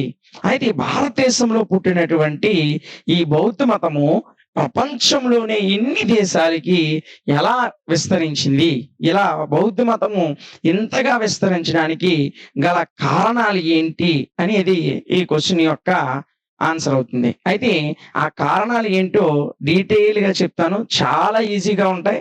మీరు ఒకసారి వింటేనే మీరు గుర్తుపెట్టి వేసుకోవచ్చు. ఇది ఒకసారి క్లాస్ వింటే ఈజీగా ఎగ్జామ్ లో రాసేటువంటి క్వశ్చన్. చూడండి, ఆ కారణాలు ఏంటో చూద్దాం. ఫస్ట్ వన్ వచ్చేసి బుద్ధిస్ట్ లిటరేచర్, బౌద్ధుల యొక్క సాహిత్యము. సో ఏ భాషలోనైనా, అది ఏ మతమైనా సరే ప్రభావవంతంగా అంటే మంచి పవర్ఫుల్ గా ఉండాలంటే, ఆ మతం బాగా జనాల్లోకి ప్రాచుర్యం పొందాలంటే పవర్ఫుల్ ఐడియాలజీ అనేది ముఖ్యం. ఫస్ట్ వన్ వచ్చేసి powerful ideology. Powerful ideology. So శక్తివంతమైనటువంటి భావజాలం ఉన్నప్పుడే ఒక మతము లేదా ఒక విధానము అనేది ప్రజల్లోకి చాలా ప్రభావవంతంగా పవర్ఫుల్ గా వెళ్తుంది. సో ఇలాంటి భావజాలం కలిగినటువంటి సాహిత్యాన్ని బౌద్ధ మతం కలిగి ఉంది. బౌద్ధ మతము తన యొక్క ఆ మత సాహిత్యానికి సంబంధించినటువంటి గ్రంథాలన్నిటిలో కూడా ఒక పవర్ఫుల్ ఐడియాలజీని కలిగి ఉంది. అయితే ఈ బౌద్ధ మతానికి సంబంధించినటువంటి పుస్తకాలని లేదా గ్రంథాలని ఏమంటారంటే త్రిపీటకాస్ అంటారు. ఏమంటారు? త్రిపీటకాస్. వీటిని తెలుగులో 3 బుట్టలు అంటారు. మనం వీటిని త్రిపీటకాలు అని అంటాం. చదివేటప్పుడు త్రిపీటకాలు అంటాం.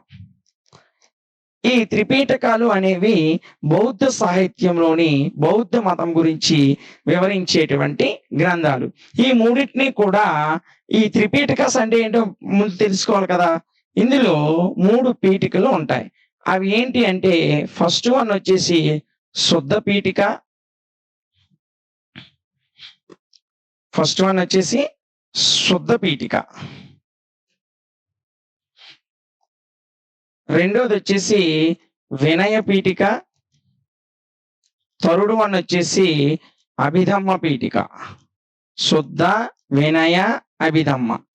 ఈ 3 పీఠికలు కూడా బౌద్ధ మత గ్రంథాలుగా మనం చెప్పుకుంటాం. వీటిని ఈ మూడింటిని కలిపి త్రిపీటకాలు అంటారు. సో శక్తివంతమైన భావజాలం కలిగినటువంటి ఈ త్రిపీటకాలు అనేవి బౌద్ధ మతము విస్తరించడానికి, బౌద్ధ మతం సక్సెస్ కావడానికి కారణం. అయితే ఈ 3 దేన్ని తెలియజేస్తున్నాయంటే ఇందులో శుద్ధ పీఠిక అనేది బుద్ధుని యొక్క బోధనల్ని తెలియజేస్తుంది. ఓకేనమ్మా. ఇక వినయ పీఠిక అనేది బౌద్ధ సన్యాసులు ఏ విధమైనటువంటి జీవితాన్ని అవలంబించాలి, సంఘాల్లో సమూహాల్లో ఏ విధంగా ఉండాలి అనే విషయాలని తెలియజేసేది ఈ వినయ పీఠిక. ఇక చివరగా అభిధమ్మ పీఠిక. ఈ అభిధమ్మ పీఠికని ఇది ఏం తెలియజేస్తుంది అంటే బౌద్ధ మతం యొక్క తత్వశాస్త్రాన్ని తెలియజేస్తుంది. శుద్ధ పీఠిక ఏమొచ్చి బుద్ధుని బోధనల్ని, వినయ పీఠిక వచ్చేసి సంఘాలలో బౌద్ధ సన్యాసులు ఏ విధంగా ఉండాలో తెలియజేస్తుంది. ఇక అభిధమ్మ పీఠిక వచ్చేసి బౌద్ధ మతం యొక్క తత్వశాస్త్రాన్ని తెలియజేస్తుంది. అయితే ఈ త్రిపీఠికల్ని రాసింది ఎవరు అంటే ఉపాలి అనే ఒక శరకుడు. అంటే మనం నాయి బ్రాహ్మణుడు అంటాం కదమ్మా, మంగళవారు. ఇలా ఉపాలి అనేటువంటి ఒక మంగళ వ్యక్తి, అతనితో పాటు ఆనందుడు,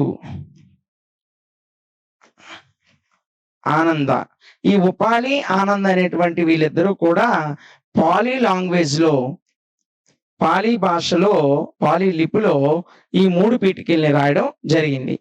ఇలాంటి పవర్ఫుల్ ఐడియాలజీ కలిగినటువంటి ఈ గ్రంథాలు బౌద్ధ మత వ్యాప్తికి ఒక రకమైనటువంటి కారణం. అర్థమైంది కదమ్మా. బౌద్ధ మతము, భారతదేశంలో పుట్టిన బౌద్ధ మతం ప్రపంచవ్యాప్తంగా విస్తరించడానికి గల కారణాల్లో మొదటిది బుద్ధిస్ట్ లిటరేచర్, బౌద్ధ మతానికి సంబంధించిన సాహిత్యం. ఏ మతంలోనైనా, ఏ భాషలోనైనా ఒక మతం ప్రభావవంతంగా సక్సెస్ఫుల్ గా ముందుకెళ్ళాలంటే ఒక పవర్ఫుల్ ఐడియాలజీ కావాలి. అలాంటి పదునైనటువంటి భావజాలంతో కూడినటువంటి ఇక్కడ బుద్ధిస్ట్ లిటరేచర్ లో చెప్పుకోదగ్గ గ్రంథాలనే త్రిపీటకాస్ అంటాం. ఇవి 3 పీఠకాలు. ఒకటి శుద్ధ, వినయ, అభిధమ్మ. వీటిని ఉపాలి ఆనందుడు అనేటువంటి వ్యక్తులు రాశారు. ఇది పాలీ లిపిలో రాయబడింది. ఇది బౌద్ధ మతం యొక్క వ్యాప్తికి ఒక కారణం. ఇంకొక కారణం ఏంటో ఒకసారి చూద్దాం. సో ఇంకొక కారణం వచ్చేసి ద బుద్ధిస్ట్ సంఘ. సంఘ అంటే సంఘము అని, సంఘ అంటే సంఘం అని అర్థం. బౌద్ధుల యొక్క సంఘాలు, ఈ సంఘాలు కూడా ప్రపంచవ్యాప్తంగా బౌద్ధ మతం ఆవిర్భవించడానికి ఒక కారణం. బౌద్ధ మతం ఎంతగా విస్తరించిందంటే బౌద్ధ సంఘాలు కూడా కారణం. ఈ బౌద్ధ సంఘాల్లో 15 సంవత్సరాలు నిండినటువంటి పురుషులైనా స్త్రీలైనా చేరవచ్చు. బౌద్ధ సంఘాల్లో చేరాలంటే 15 సంవత్సరాల వయసు ఉండాలి. ఆ 15 సంవత్సరాలు నిండిన పురుషుల్ని లేదా స్త్రీలని సన్యాసులుగా బౌద్ధ సంఘాలలోకి చేర్చుకుంటారు. ఇలా చేర్చుకున్న వారికి ఒక 10 సంవత్సరాల పాటు ఒక ఎక్స్‌పీరియన్స్‌డ్ సన్యాసితో, అంటే ఎక్కువ అనుభవం కలిగినటువంటి ఒక సన్యాసితో 10 సంవత్సరాల పాటు శిక్షణనిస్తారు. ఇది బౌద్ధ సంఘాలలో జరిగేటువంటి ఒక విధానం. అయితే ఈ బౌద్ధ సంఘాలు తర్వాత కాలంలో విద్యా కేంద్రాలుగా మారాయి. ఇవి ఈ బౌద్ధ సంఘాలు ఏవైతే ఉన్నాయో ఇవన్నీ కూడా విద్యా కేంద్రాలుగా మారి బౌద్ధ విద్యా విధానం అనేది భారతదేశంలో స్టార్ట్ అవ్వడం జరిగింది. ఇది కూడా ఒక రకమైనటువంటి కారణం. దేనికి? బౌద్ధ మతం ప్రపంచవ్యాప్తంగా విస్తరించడానికి బౌద్ధ సంఘాలు కూడా ఒక రకమైనటువంటి కారణం. అర్థమైంది కదమ్మా? సో మీకు ఇంకా అర్థం అవ్వకపోతే ఒకసారి వీడియోని వెనక్కి మరొకసారి వినండి. ఇంకొక రకమైనటువంటి కారణం ఏంటో మనం చూసినట్లయితే ద బుద్ధిస్ట్ కౌన్సిల్ని మనం తెలుగులో మండలి అంటాం. ఇలాంటి బౌద్ధ మండలీలు, ఈ బౌద్ధ మండలీలు అనేవి మనకి బౌద్ధ మతం వ్యాప్తికి, అంటే భారతదేశంలో కాకుండా ఇతర దేశాల్లో కూడా బౌద్ధ మతం వ్యాప్తి చెందడానికి ఈ బౌద్ధ మండలీలు అనేవి కారణమయ్యాయి. అయితే మొట్టమొదటిసారిగా 483 బీసీ 483 బీసీ క్రీస్తు పూర్వం 483వ సంవత్సరంలో మౌర్య సామ్రాజ్యాన్ని పరిపాలిస్తున్నటువంటి అజాతశత్రువు, మౌర్య సామ్రాజ్యాన్ని పరిపాలిస్తున్న అజాతశత్రువు పరిపాలనలో మొట్టమొదటి బౌద్ధ మండలి అనేది ఏర్పడింది. మొట్టమొదటి బౌద్ధ మండలి ఎప్పుడు ఏర్పడింది? క్రీస్తు పూర్వం 483 బీసీలో మొట్టమొదట బౌద్ధ మతం ఏ రాజు పరిపాలనలో? అజాతశత్రువు అనేటువంటి మౌర్య సామ్రాజ్యాన్ని పరిపాలిస్తున్న రాజు ఆధ్వర్యంలో ఇది ఏర్పడ్డాయి. ఈ బౌద్ధ మండలులు కూడా ప్రపంచవ్యాప్తంగా బౌద్ధ మతం వ్యాపించడానికి ఒక కారణం. క్లియర్ గా ఉంది కదమ్మా? చాలా ఈజీగా ఉంటుంది, కథ చెప్పినట్టు ఉంటుంది. మీరు జాగ్రత్తగా వింటే ఇంకా చదవాల్సిన అవసరం లేదు. ఈజీగా 2 పాయింట్స్ రాసుకొని వెళ్ళిపోతే ఇది ఎగ్జామ్ లో మీకు వచ్చినట్లయితే 10 మార్క్స్ లో హాఫ్ మార్క్ కూడా తీయడానికి వాడికి ఆస్కారం అనేది ఉండదు. ఇకపోతే ఈ బౌద్ధ వ్యాప్తికి గల ఇంకొక కారణాన్ని మనం చూసినట్లయితే the personality of Buddha, Gautami బుద్ధుని యొక్క వ్యక్తిత్వము. నిజంగా చెప్పాలంటే బౌద్ధ మతానికి ప్రపంచంలో ఉన్న వాళ్ళందరూ అట్రాక్ట్ అవ్వడానికి కారణం ఏంటంటే మెయిన్ రీజన్ వచ్చేసి గౌతమి బుద్ధుని యొక్క క్యారెక్టర్. గౌతమ బుద్ధుని యొక్క వ్యక్తిత్వము అంత గొప్పగా ఉంటుంది. ఇతను తన వ్యక్తిత్వం ద్వారా, తనకున్నటువంటి ఆదర్శ భావాల ద్వారా ఈ బౌద్ధ మతం వ్యాప్తికి ఒక రకమైనటువంటి కారకుడయ్యాడు. ఒక రకమైనటువంటి ఆదర్శ భావాలు ఎక్కువ గౌతమ బుద్ధుడికి. ఈ గౌతమ బుద్ధుడికి ఇంకా ఎలాంటి క్వాలిటీస్ ఉన్నాయంటే ఇతను ప్రేమ చూపించేటువంటి స్వభావం కలిగిన వాడు, త్యాగాన్ని చేసేటువంటి స్వభావం కలిగిన వాడు.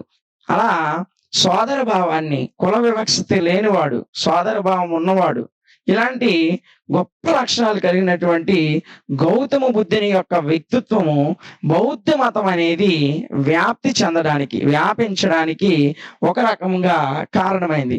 గౌతమ బుద్ధుడు చిన్నప్పుడు ఒక సన్యాసి, ఆయన పుట్టినప్పుడు ఇతను అయితే గొప్ప మహారాజు అయినా అవుతాడు లేదా ఒక పెద్ద సన్యాసి అయినా అవుతాడని గౌతమ బుద్ధుడి తండ్రికి చెప్పడం వల్ల వారి నాన్నగారు అతన్ని ఇంట్లో నుంచి బయటకు రానివ్వకుండా యవ్వన జీవితం తనకి 30 ఏళ్ళు వచ్చేంత వరకు కూడా ఇంట్లోనే రాజకోటలోనే ఉంచి పెంచుతాడు. అయితే ఒకరోజు రాజ్యం బయటకు వచ్చి దేశంలో ఉన్నటువంటి ప్రాంతాలు సందర్శిస్తుండగా రకరకాల వ్యక్తుల్ని చూసి ఈ జీవితం వ్యర్థము, ఈ భోగాలు వ్యర్థం అని చెప్పి సన్యాసిగా మారిపోతాడు. ఇదంతా మీకు తెలిసిన విషయమే. సో అప్పటి నుంచి ఈయన ప్రేమ, త్యాగము, సోదరి భావము, ఎలాంటి కుల వివక్షత చూపకపోవడం, ఇలాంటి గొప్ప గొప్ప లక్షణాలు కలిగి ఉండి తన వ్యక్తిత్వాన్ని ఉన్నతమైన వ్యక్తిత్వంగా తీర్చిదిద్దుకున్నాడు. ఈ ఉన్నతమైన వ్యక్తిత్వం వల్ల బౌద్ధ మతము ప్రపంచవ్యాప్తంగా విస్తరించడానికి ఒక కారణమైంది. దీనికి బెస్ట్ ఎగ్జాంపుల్ ఇందాక మనం చెప్పుకున్నాం. ఇక్కడ ఈ త్రిపీటకాలను రచించినటువంటి వారిలో, త్రిపీటకాలు అనే గ్రంథాలని రచించిన వారిలో ఉపాలి అనేటువంటి ఒక వ్యక్తి ఉన్నాడు. అతను మంగళి కులానికి చెందినవాడు, ఒక నాయి బ్రాహ్మణుడు అనమాట. సో గౌతమ బుద్ధుడు కుల వ్యవస్థ చూపలేదు అన్నదానికి అతనే ఒక బెస్ట్ ఎగ్జాంపుల్. సో బుద్ధుని యొక్క వ్యక్తిత్వం కూడా బౌద్ధ మతం వ్యాప్తికి ఒక కారణం అయ్యింది. క్లియర్ అమ్మా? అర్థమవుతుంది కదా? ఇకపోతే చూడండి, సింపుల్ డాక్ట్రైన్స్ అంటే ఈ బౌద్ధ మతంలో ఉన్నటువంటి సిద్ధాంతాలన్నీ కూడా చాలా సరళంగా ఉంటాయి. వీటిని తెలుగులో సరళమైనటువంటి సిద్ధాంతాలు అంటాం. సరళమైనటువంటి సిద్ధాంతాలు. ఈ బౌద్ధ మతంలో ఉన్నటువంటి నియమాలు అనేవి కూడా అందరూ అనుసరించేవిగా, చాలా సరళమైనవిగా ఉంటాయి. అందరూ అనుసరించేవిగా, సరళమైనవిగా ఉంటాయి. ఇందులో ఆచారాల్ని, హక్కుల నుండి విముక్తి కల్పించేటువంటి మాటలు ఉంటాయి. ఆచారాల నుంచి, హక్కుల నుంచి. అంటే చూడండి, పురాతనమైనటువంటి భారతదేశంలో, ప్రాచీన భారతదేశంలో సాధారణంగా ఆచార సాంప్రదాయాలు ఎక్కువ ఉండేవి. అంటే భర్త చనిపోతే భార్యని అగ్నిలో పడేయడం లాంటి సతీ సాగమనం, వితంతువులు అంటే భర్త చనిపోయిన తర్వాత గుండు గీసేసి స్త్రీని మూల పెట్టేయడం, ఇలాంటి కొన్ని ఆచారాలు భారతదేశంలో ఉండేవి. అలాంటి ఆచారాల నుంచి బౌద్ధ మతం అనేది విముక్తి కల్పించింది. ఇలా ఆచారాలు, హక్కుల నుంచి విముక్తి కల్పించడం అనేది బౌద్ధ మతం యొక్క సరళమైనటువంటి సిద్ధాంతం. అదే విధంగా వీళ్ళు ఇంకా ఏం నమ్ముతారంటే, త్యాగాల కోసం డబ్బులు ఖర్చు చేయాల్సిన అవసరం లేదు.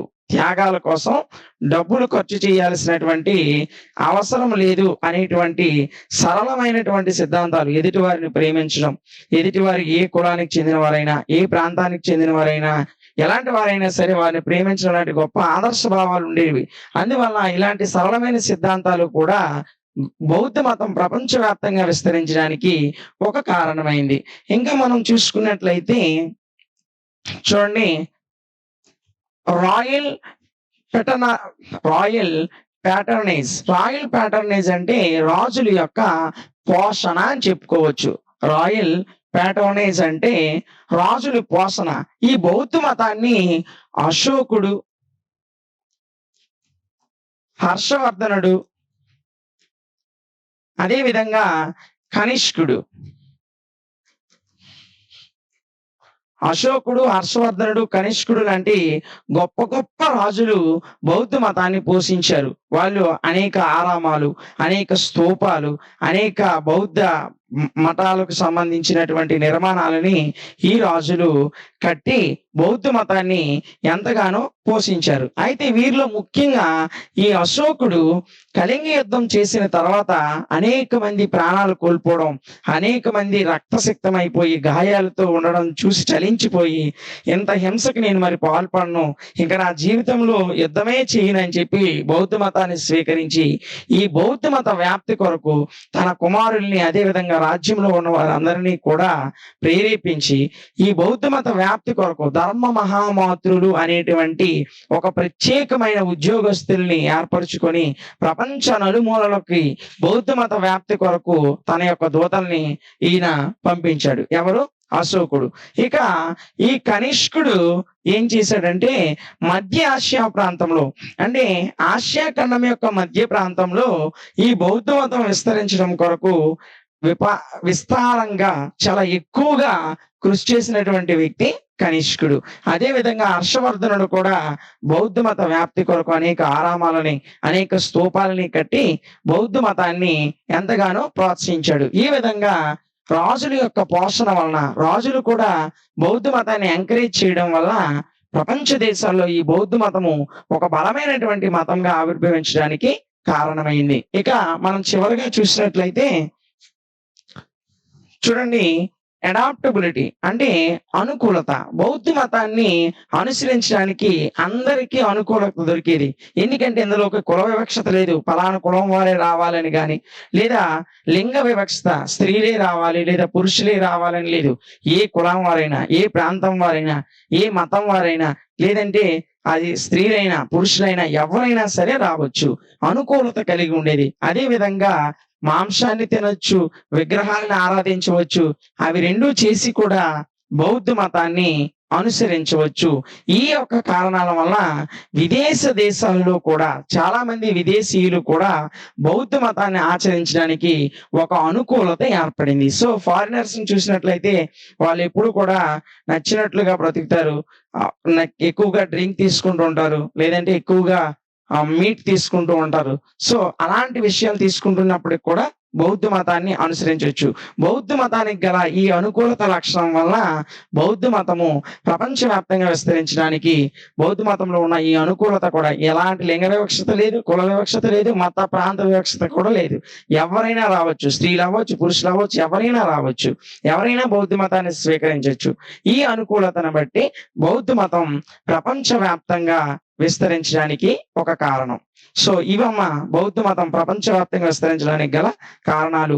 అదే విధంగా ఇంత సక్సెస్ఫుల్ గా నేటికి కూడా బౌద్ధ మతం ఉంది అంటే ఈ గొప్ప లక్షణాల కారణంగానే బౌద్ధ మతము ఒక శక్తివంతమైన మతంగా అనేక మంది ఆచరించేదిగా బౌద్ధ మతం నిలబడింది. ఇవి దీనికి గల కారణాలు. అర్థమైంది కదమ్మా? సో మీరు ఈ యూనిట్ నేర్చుకునేటప్పుడు ఒక క్వశ్చన్ పూర్తిగా నేర్చుకున్న తర్వాత రెండో క్వశ్చన్ నేర్చుకోండి. సో రెండో క్వశ్చన్ బాగా వచ్చిన తర్వాత థర్డ్ క్వశ్చన్ నేర్చుకోండి. ఈ విధంగా నేర్చుకోవడం వల్ల మీకు ఒక జనరల్ ఐడియా, అదే విధంగా సబ్జెక్ట్ మీద కొంత పట్టు అనేది వస్తుంది. కాబట్టి అప్పుడు మీరు ఎగ్జామ్ లో ఈజీగా రాయగలుగుతారు. ఓకేనా? ఫస్ట్ యూనిట్ లో ఇంపార్టెంట్ షార్ట్ ఆన్సర్ క్వశ్చన్స్ ని డిస్కస్ చేయబోతున్నాం. అయితే ఈ ఫస్ట్ యూనిట్ లో most important short answer questions ఏంటో చూద్దాం. చూసే ముందు ఒకసారి హిస్టరీ అనేది ఒక కథలాగా మీకు చెప్తూ ఉంటా. మీరు జాగ్రత్తగా వినండి. ఇక్కడే మీరు ఆన్సర్ నేర్చేసుకొని రేపు ఎగ్జామ్ లో వాడు ఈ క్వశ్చన్ ఇవ్వగానే మీరు 1-2 సార్లు విన్నట్లయితే చదవకుండానే రాసేయగలుగుతారు. చూడండి, most important short answer question ఒకటి వచ్చేసి, what are the difference between Jainism and Buddhism? జైనిజానికి బుద్ధిజానికి అంటే జైన మతానికి బౌద్ధ మతానికి మధ్య ఉన్నటువంటి డిఫరెన్సెస్ ఏంటి? సాధారణంగా బౌద్ధ మతము జైన మతానికి సంబంధించి డిఫరెన్సెస్ అంటారు, కానీ చాలా వరకు గ్రౌండ్ లెవెల్లో వీటి యొక్క అభిప్రాయాలను బట్టి చూస్తే బౌద్ధ మతము జైన మతం రెండు కూడా సేమ్ సిమిలారిటీస్ ని కలిగి ఉంటాయి. అయితే ఆ భావాలని వారు వ్యక్తపరచడంలోను లేదా దాన్ని ఫాలో అవడంలో తేడాలను బట్టి జైన మతంలో బౌద్ధ మతంలో ప్రధానంగా చిన్న స్మాల్ మైనర్ డిఫరెన్సెస్ ఉంటాయి. అవి ఏంటో ఒకసారి చూసే ముందు అసలు ఈ జైన మతం ఏంటి, బౌద్ధ మతం ఏంటో 1 or 2 వర్డ్స్ చూద్దాం.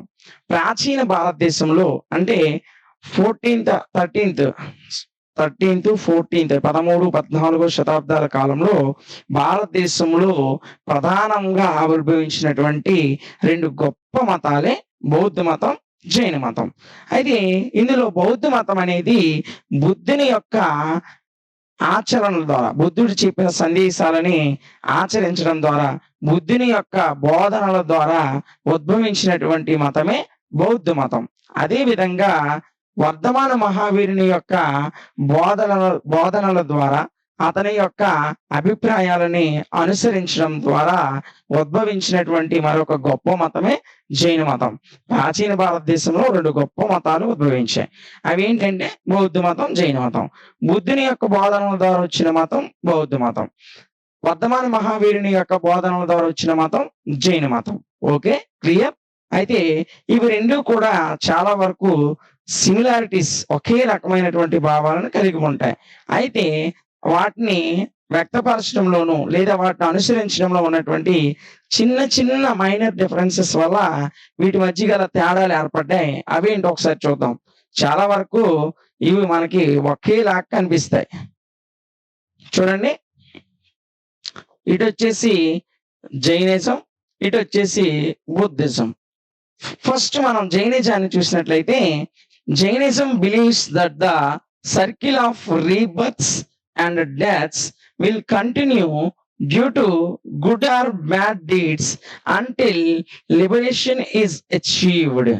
జైన మతం ఏం చెప్తుందంటే, పునర్జన్మలు మరియు మరణాలు మనిషి చేసినటువంటి మంచి చెడుల కారణంగా మోక్షం పొందేంత వరకు కంటిన్యూస్ గా జరుగుతూనే ఉంటాయి. ఇది జైన మతం చెప్పినటువంటి ఒక గొప్ప సందేశం. అంటే మానవుడు పుడతాడు, మళ్ళీ చచ్చిపోతాడు, పుడతాడు, చచ్చిపోతూ ఉంటాడు. ఇలా మనిషి యొక్క మంచి చెడుల వల్ల తను మంచి చేస్తే మరలా మంచి జీవితాన్ని, చెడు చేస్తే ఒక చెడ్డ జీవితాన్ని, ఒక దౌర్భాగ్యమైన జీవితాన్ని, ఇలా మరలా పుట్టడం, చనిపోవడం, పుట్టడం, చనిపోవడం, ఇలా రీబర్త్ అండ్ డెత్ అనేది ఒక సైకిల్ లాగా జరుగుతూ ఉంది. ఎప్పుడు వరకు అంటే అంటిల్ లిబరేషన్ ఈజ్ అచీవ్డ్, మోక్షం పొందే వరకు ఇలా జరుగుతూనే ఉంటుంది. సేమ్ దగ్గరగా బుద్ధిజం కూడా అదే విషయాన్ని చెప్తుంది. చూడండి, rebirth is one of the principal beliefs in Buddhism. బుద్ధిజంలో నమ్మేటువంటి ప్రధానమైనటువంటి విషయమే రీబర్త్, పునర్జన్మం. పునర్జన్మ అనేది ఖచ్చితంగా ఉంటుంది అనే విషయము బౌద్ధ మతంలో ప్రధానంగా నమ్మేటువంటి ఒక విషయము. అయితే ఈ పునర్జన్మ అనేది thought that the endless cycle of birth and rebirth can only be broken by attaining nirvana. నిర్వాణ అంటే విముక్తి లేదా మోక్షము లేదా పరలోకం లేదా స్వర్గం, మనం ఏదైనా అనుకోవచ్చు. సో పునర్జన్మ అనేది ఖచ్చితంగా ఉంటుంది. పునర్జన్మ అంటే పుట్టడం, మరలా చనిపోవడం, పుట్టడం, మరలా చనిపోవడం. ఇది కంటిన్యూస్ గా ఒక సైకిల్ లాగా జరుగుతుంది. జైన మతంలో ఏదైతే విన్నామో ఇక్కడ కూడా అదే, బౌద్ధ మతంలో కూడా ఇదే చెప్పబడుతుంది. అయితే నిర్వాణం చెందడం ద్వారా, అంటే శివైక్యం అంటాం కదా, దేవునిలో ఐక్యం అవడం ద్వారా ఈ పునర్జన్మలు అనేవి ఆగిపోతాయి. సో పునర్జన్మ దేవునిలో ఐక్యం చెందేంత వరకు, నిర్వాణం చెందేంత వరకు మనిషి పుడుతూ ఉంటాడు, చనిపోతూ ఉంటాడు. ఇదంతా ఒక సైకిల్ లా జరుగుతుందని చెప్పే మతం బౌద్ధ మతం. ఇక రెండోది చూసినట్లయితే Jain religious texts are called Agamas. జైన మతానికి చెందినటువంటి గ్రంథాలని ఆగమాలు అని చెబుతాం. అయితే బౌద్ధ మతానికి చూసినట్లయితే ఇదిగండి, scriptures include the Tripitaka which is vast text consisting of 3 sections: the discipline, discourse and commentaries. క్రమశిక్షణ, అదే విధంగా ఉపన్యాసము, వ్యాఖ్యానాలతో కూడినటువంటి బౌద్ధ మత గ్రంథాలని త్రిపీటకాలు అని అంటారు. సో మనం జైన మతం యొక్క గ్రంథాలని ఆగమాలు అని చెప్పాం, బౌద్ధ మతం యొక్క గ్రంథాలని త్రిపీటకాలు అని చెప్పాం. ఈ బౌద్ధ మతం సంబంధించిన ఈ త్రిపీటకాల్లో మనం ఏవైతే చెప్పుకున్నామో ఈ త్రిపీటకాల్లో 3 సెక్షన్స్ ఉంటాయి. అవి ఏంటంటే డిసిప్లైన్, క్రమశిక్షణ ఉంటుంది, డిస్కోర్స్ అంటే ఉపన్యాసం ఉంటుంది, అదే విధంగా కామెంటరీస్, వ్యాఖ్యానాలు కూడా ఉంటాయి. ఇది బౌద్ధ మతానికి చెందినటువంటి గ్రంథాలు. ఇంకా మనం చూసుకున్నట్లయితే సో ఇక్కడ జైన మతం ఏం చెప్తుందో చూడండి. Jainism lays emphasis on the respect of all living beings. ప్రకృతిలో జీవిస్తున్న ప్రతి జీవికి కూడా గౌరవం అనేది ఇవ్వాలి. అంటే వీళ్ళ ప్రకారము చీమకు కూడా హాని తలపెట్టకూడదు, అది కూడా ఒక ప్రాణం ఉన్నటువంటి జీవి కనుక దానికి కూడా మనం గౌరవం ఇవ్వాలి అనేటువంటి నమ్మే మతం జైన మతం. ఇంకా liberation from the cycle of rebirth is attained by taking the 5 vows and following the principles of 3 jewels. అంటే ఈ పునర్జన్మలు అంటే పుట్టడం చనిపోవడం, ఈ పునర్జన్మలు అన్ని కూడా లిబరేషన్ వల్ల, అంటే విముక్తి వల్ల మనం పునర్జన్మల్ని ముగిస్తాం. అంటే మనిషి పుడుతూ చనిపోతూ ఈ సైకిల్ అనేది ఎక్కడ ఎండ్ అవుతుందంటే మనిషి యొక్క ఆత్మ విముక్తి చెందడం వల్ల ఎండ్ అవుతుంది. అయితే ఆత్మకి విముక్తి కలగాలి, ఆత్మ స్వర్గాన్ని పొందాలి అంటే ఈ యొక్క బౌద్ధ మతంలో 5 vows అంటే పంచరత్నాలు అనేటువంటి 5 నియమాలు జైన మతంలో ఉన్నాయి. ఈ జైన మతంలో ప్రధానంగా ఈ 5 పంచరత్నాలని ఫాలో అవ్వాలంటే ఒక 3 ఉన్నతమైనటువంటి మార్గాలు ఉన్నాయి. ఈ 5 రత్నాలని ఫాలో అవడానికి, అంటే పంచరత్నాలు అని పిలువబడేటువంటి ఈ 5 విషయాల్ని ఫాలో అవడానికి 3 రకాల మార్గాలు జైన మతంలో చెప్పబడ్డాయి. ఇక బౌద్ధ మతాన్ని చూసినట్లయితే the principal teaching of Buddhism is that life is suffering. బౌద్ధ మతం ప్రకారం జీవితం అనేది కష్టాలతో కూడినటువంటిది. జీవితం ఎప్పుడు కూడా సఫరింగ్ అవుతూ ఉంటుంది. అంటే చాలా ఒడిదుడుకులకు గురవుతుంది అనేది బౌద్ధ మతం.